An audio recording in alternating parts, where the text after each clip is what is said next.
Apesar da semana no Congresso Nacional estar mais curta por conta da Copa do Mundo, o presidente do Senado, Davi Alcolumbre, marcou para essa terça uma reunião de líderes na residência oficial do Senado para tratar da PEC da escala 6x1.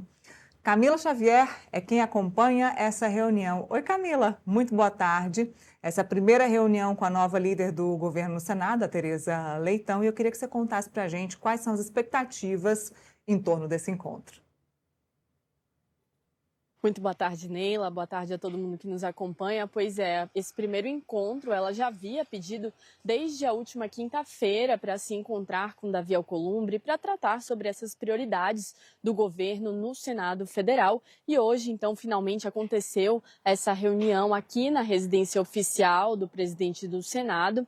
Não contou somente com a presença de Tereza Leitão, mas também com a presença de José Guimarães, o ministro das Relações Institucionais do governo. Eles saíram daqui agora há pouco, por volta de 12h15, haviam chegado por volta de 11h05 da manhã, então um encontro que durou mais ou menos 1 hora, e eles não falaram com a imprensa ao final desse encontro, mas a expectativa, Neila, como você falou, é de que eles tenham sim tratado sobre essa questão da PEC, do fim da escala 6x1, já que é uma das principais prioridades do governo lá no Senado Federal. E na segunda-feira, ontem, Tereza Leitão tinha se encontrado com o presidente Lula justamente para debater, para poder discutir a estratégia do governo no Senado Federal. E esse foi um dos tópicos dessa pauta, né? Essa prioridade que o governo quer dar um andamento para esse projeto lá no Senado. Lembrando que foi um projeto aprovado na Câmara dos Deputados e que até então não teve nenhum desdobramento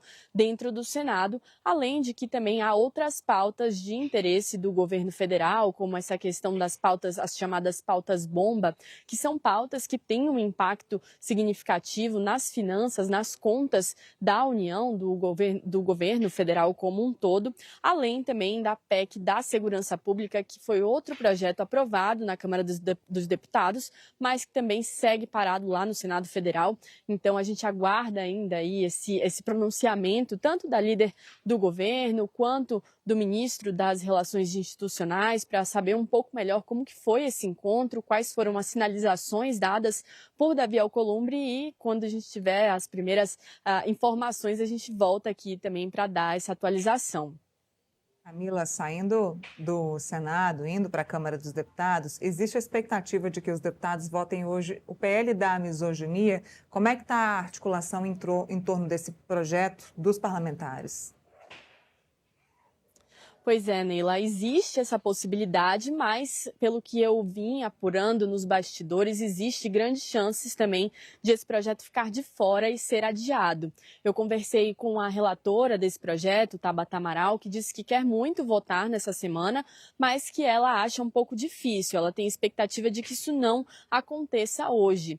Isso porque esse é um projeto que tem bastante resistência do lado da oposição e da bancada mais conservadora na Câmara dos Deputados, Neila. Isso porque o projeto, como foi aprovado lá no Senado Federal, em março deste ano, já foi alvo de muitas críticas da oposição, parlamentares como Nicolas Ferreira, também Júlia Zanata, deputados do PL, criticaram esse projeto, eles acreditam que é uma aberração. A própria Júlia Zanata falou nesse risco que ela vê nesse projeto de ameaçar a liberdade de expressão. Em resumo, o que esses parlamentares, né, da oposição acham é que esse projeto traria um risco de ameaçar a liberdade de expressão e até mesmo manifestações culturais em relação à visão que certas pessoas têm sobre o papel da mulher na sociedade. Então, por isso, essa grande resistência dessa bancada em relação ao projeto. Por isso, hoje, a gente aguarda também a reunião de líderes que acontece às 15 horas, porque essa reunião que deve definir o futuro, então, desse projeto do PL da misoginia, se ele vai, de fato, ser votado hoje ou se vai ser adiado para tentar conquistar um pouco mais de consenso em torno desse texto. O próprio líder da oposição na Câmara dos Deputados, Cabo Gilberto, já vinha se manifestando também em relação a esse projeto, a ele não agrada o texto como foi aprovado lá no Senado, acredita que as mudanças que foram feitas até agora também não foram capazes de ser significativas a ponto, né, de obter esse apoio da oposição. Então é possível que haja uma postergação, um adiamento dessa votação. Lembrando só, Neila, que alguns pontos foram alterados pela relatora Tabata Amaral em relação a como o projeto foi aprovado lá no Senado.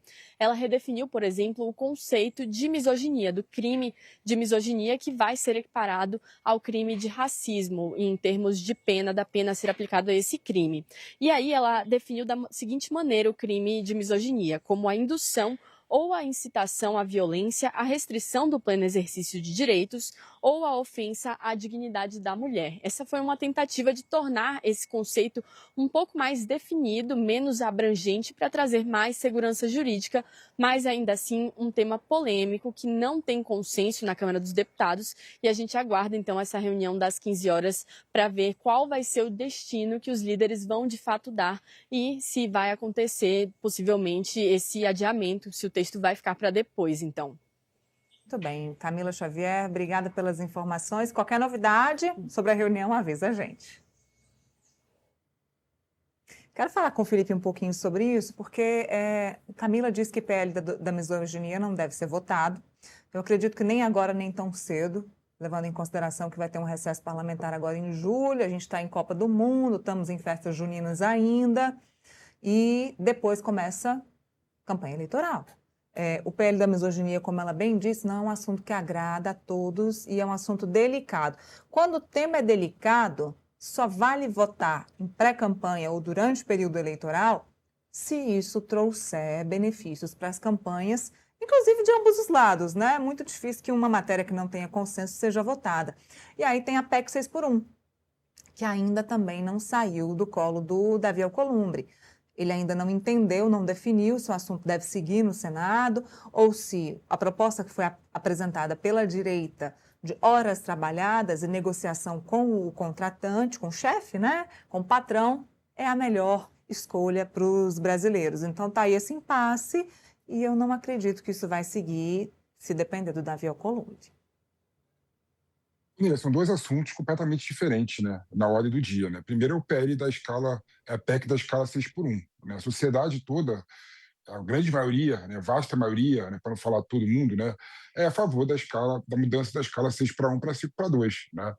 Inclusive a própria direita, o PL, que no início, né, foi contra essa discussão, começou a abraçar, né, a mudança da escala 6x1 para 5x2. Claro, existem algumas discussões sobre se vai ter um período, né, para ser aplicada a mudança da escala, ou se vai ser de imediato, se pode ter também uma relativização com negociação entre empregado e empregador, a mudança de escala, ou não. Mas, em geral, né, a PEC 6x1 está madura, né, para votação no Congresso Nacional, no Senado Federal. Em relação à perda da misoginia, como você bem colocou, o assunto é polêmico, né? Não há ainda uma unanimidade no Congresso Nacional sobre o assunto, né? Até porque, né, há algumas pessoas que criticam o PL da misoginia porque falam que viola a liberdade de expressão, né? E há uma zona cinzenta da aplicação do conceito ou não. Por exemplo, o Paulo Figueiredo, na manifestação dele, ele foi misógino. Será que ele merece ser preso, né, em relação ao comentário dele?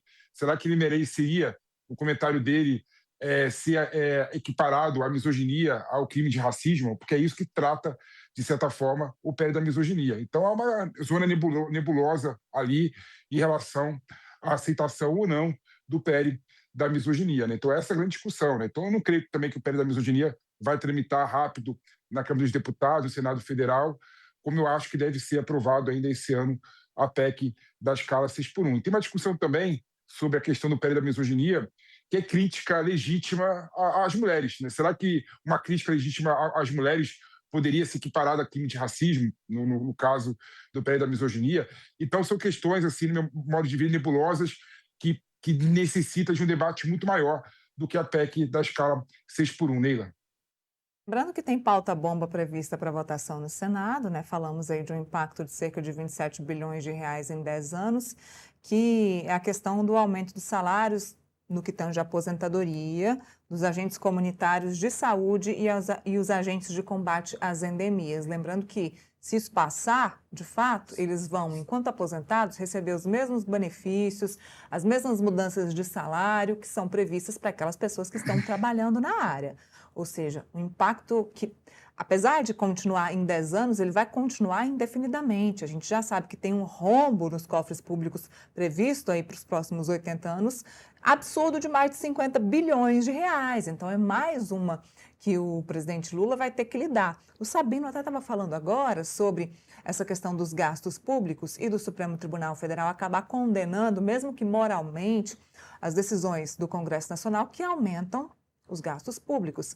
Mas cabe também ao Poder Executivo, ao Palácio do Planalto, também pensar nos gastos que ele vem fazendo. Felipe, a gente sabe que o presidente Lula está disposto a gastar o que tem e o que não tem da máquina pública para se reeleger. E não sou eu que estou dizendo, é ele mesmo. Não sou eu que estou dizendo, é o PT que sempre disse isso. Então, agora, a gente tem que lembrar que estamos na última semana em que o presidente Lula pode divulgar projetos, programas do governo, porque depois tem aquele momento de hiato, né? Aquele defeso em que nada mais do governo pode ser divulgado, porque o presidente é um pré-candidato à reeleição. Mas que ele vem se aproveitando do dinheiro público para isso, ele vem. E nos últimos 6 meses, a quantidade de programas que o presidente Lula vem apresentando com gastos públicos é absurdo. Isso não vem sendo falado. Já os gastos com pautas bomba, isso sim vem sendo criticado pelo presidente, que vai ter que justificar os gastos para os cidadãos. Exatamente, Nira. Você viu que o Poder Executivo, ano de eleição, abre o cofre, né? Foi assim com o Jair Bolsonaro e está sendo assim com o Lula, né? É bom lembrar que ele aprovou, né, a isenção do imposto de renda para quem ganha até R$ 5.000, reformulou, né, o Desenrola, que mais uma vez é gasto público, né, para poder tirar as pessoas do inadimplemento, né? Então, ou seja, então, o governo federal iniciou o pacote de benesses visando a eleição desse ano, né, e visando aumentar a sua proporção de aprovação do governo, né? Em relação às pautas bombas, a gente não sabe como é que o Senado Federal irá aprovar ou não essas medidas. Ao que tudo indica, o Alcolumbre assinou com a possibilidade de aprovar algumas pautas bombas. Mas, ao mesmo tempo, é bom lembrar que o próprio Supremo Tribunal Federal também criou jurisprudência para proteger o governo em relação às pautas bombas criadas pelo Poder Legislativo, né? É bom lembrar que no passado, por exemplo, quando o Poder Legislativo quis, né, aumentar o piso da enfermagem, o Supremo Tribunal Federal, na época o relator era o Barroso, né, falou que não poderia, né, uma lei aumentar gasto público sem indicar a fonte de receita.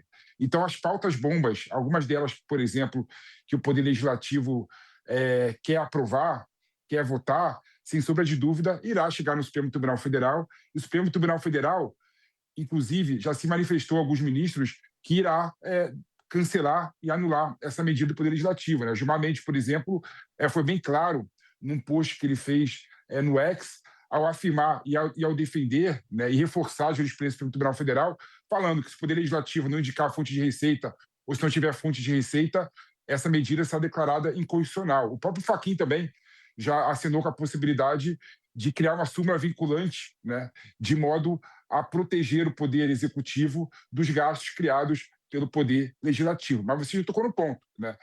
O Poder Legislativo tem essa marra, tem essa proteção, né, de não poder aumentar despesa pública. E o Poder Executivo, né, qual que é o limite de criação de despesa que o Poder Executivo tem? Será que não deveria ter a mesma regra do Poder Legislativo? Porque assim a gente poderia proteger o orçamento público federal, Neila. Muito bem, e seguimos acompanhando, porque hoje tem reunião aí das lideranças e da nova líder do governo no Senado. E aí, Felipe, para a gente encerrar, eu só quero te falar um negócio. Eu acertei o placar de ontem. Acertou mesmo. Eu vou te ligar mais De tarde novo. para pegar os outros resultados do bolão, tá? Isso, a depender de quem for, a depender de quem for a nova disputa do jogo de domingo, porque a gente ainda não sabe, eu vou fazer uma análise estratégica aí para a gente entender quanto vai ficar para fazer o bolão. Tá pé quente, Lia, tá pé quente até agora, hein? Tô pé quente, sigamos acompanhando. Já me despeço de você, obrigada.